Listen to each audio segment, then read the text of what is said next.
Emotion, worried. What must be done? You got to beat Atalanta next weekend. MVP for this match, Miles Vilar. What needs to change? The boys need sleep.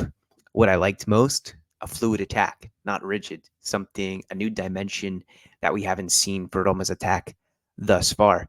Guys, I'm Wayne Gerard. Thank you for joining me on this pre-record. Before we go any further, if you're new here, please make sure to subscribe and throw a like up there. Okay, so league table. Let's take a look right at that real quick. Inter won the league. Milan, they're way ahead. But Juventus, they could have been caught today. If there was a win, I think that it was there for the taking.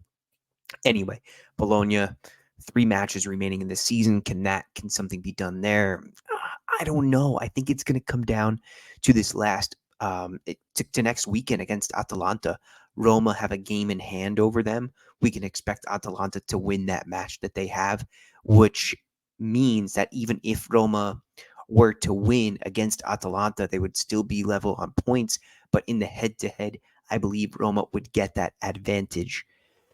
Now, the caveat to that is if Atalanta do leapfrog Roma, starting to feel like that with how fatigued the team is. If Atalanta go and win the Europa League, that would mean Serie A would get 6 Champions League places. Roma most likely is going to finish in 6th. So by the way this all works out, Roma fans need to support Atalanta in the Europa League final, if, of course, they beat Marseille this coming Thursday. So a lot of moving parts into this one. I did want to go into the play-by-play real quick here. So third minute, it's this match starts really quick. Like there's a lot of action throughout all of it. I thought it was an excellent game for like the how do you say like the casual fan. Third minute, Chiesa has a long range shot, not too far away. He was incredible today. I thought like Chiesa, if he comes to Roma, he would be such a big player. I don't want to entertain the number 10 story, but anyway, let's go on. 6th minute, Dybala is dispossessed deep into Roma's half. Vlahovic's shot just goes wide, like a little bit. I'm talking like maybe 5 inches wide of the post. 10th minute, good build up for Roma, ends up with a crossed header to Christensen on the back post, but that is hit over the bar. 15th minute in, Baldanzi, who you see here on your screen, he keeps the play alive, gets just past his mark down on the end line, plays it back towards Dybala. Dybala's pass is shuffled somehow, deflection ends up at Cristante, who takes a shot. Off that deflection, Lukaku buries it. I think that's his 20th of the season now. Roma takes that lead 15 minutes in 1-0. 31st minute in, Chiesa turns Pellegrini. He gets the best of the captain. Bremer gets really big, rises over Llorente and Christensen while being double teamed. That's a great goal. Very strong there by the former defensive MVP. 46th minute in to start the second half, Chiesa's dribbling destroys Christensen, hits the post with a left foot rocket. That was one of the prettiest sequences, or not sequence, but techniques, dribblings that I've seen in Serie A thus far this season. 64th minute, and this is why I said Svilar is my MVP. Long range shot from Rabiot, saved by Svilar. 67th minute, Baldanzi dances away once again from his defender, cuts it back to Pellegrini, whose shot is blocked by Szczesny. Great save there by the former Roma keeper. He then saves a volley on Christensen just 2 minutes later. And 10 minutes after that, Svilar makes another incredible save off of a Locatelli volley. And we could take a look at our buddy Enzo's tweet here. He says that this one is worth a point in itself, and he thought that it was going into the back of net. Svilar is the real deal. I agree with that. He's somebody that allows Roma to focus on other facets of the Mercato going forward. So that's a great thing. We know that Roma is still going to have these financial parameters with financial fair play.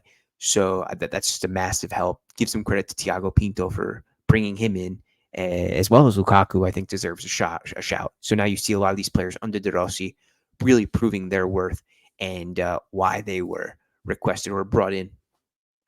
87th minute, Svilar again. This is a header by Kane, and he puts it just over the crossbar.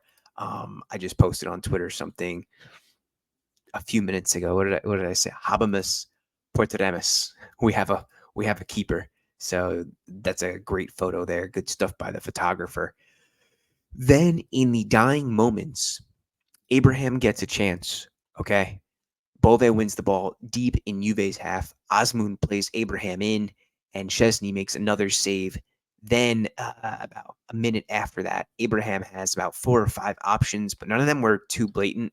So I'm not going to hold him too accountable, but he doesn't make the right choice. He just plays a lob in, easily deflected, and Roma see a draw in a match to me, which kind of felt like it was about, or it could have been a win. Let's take a look at those starting lineups and just how this match played out. Angelino got the start over Spinazzola, Christensen on the right after we know what happened with Karsdorp the other day. Llorente and Dica, great to see Indica back. The midfield, Pellegrini, Paredes, Cristante. Some people on Twitter, social media were critical of Pellegrini. I thought he was okay. I think he's exhausted at this point. But the real thing to me, what I loved seeing was Dybala and Baldonzi working off of one another. And Chiesa di Totti made a post about that. I had it in my browser here, and I just lost it for a second. But they mentioned how good it was to see those two playing. And what I liked about it is there was no focal point for the opposition to mark. That meant that a lot of the play was fluid. It was difficult to get a hold on them, and therefore we saw a lot of creativity. Moving forward, or I should say back to the starting 11, let's make this a little bit bigger for you there. Juventus, Gatti, Bremer, Danilo. I didn't think it was a good game by Gatti. Bremer was fantastic. Szczesny was very good. Cambiasso was good. He's an interesting player to me. Rabiot, Locatelli, McKennie, Weah. Locatelli also influential today. Weah to me is a bit of a bust. I don't really rate him. Vlahovic and Chiesa.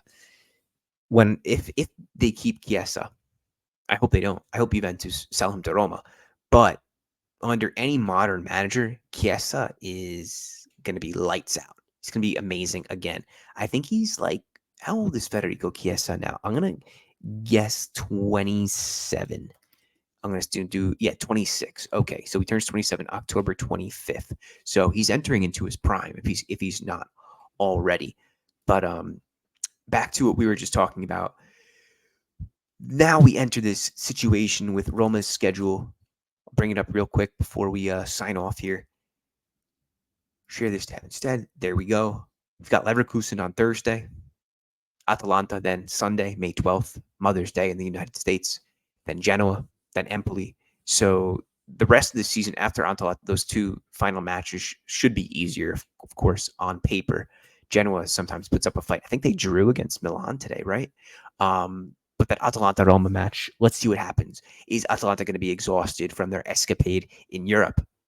I think so. I think most likely, but when it comes to endurance, Atalanta have seemed to defy the odds over the past decade. So, like I said when I started this stream, yeah, I'm definitely feeling anxious now. Let me know what you guys think. Should De Rossi just focus on Serie A? Is it time to give up that Europa League dream? Or should he keep it alive? We see Dybala come off today early, Pellegrini and Lukaku. Why? Because it looks like De Rossi wants to go and take it all. He doesn't seem like he's given up just yet, but maybe the fan base has a different feeling about that. Put a comment in there. We will talk soon. Ciao, guys.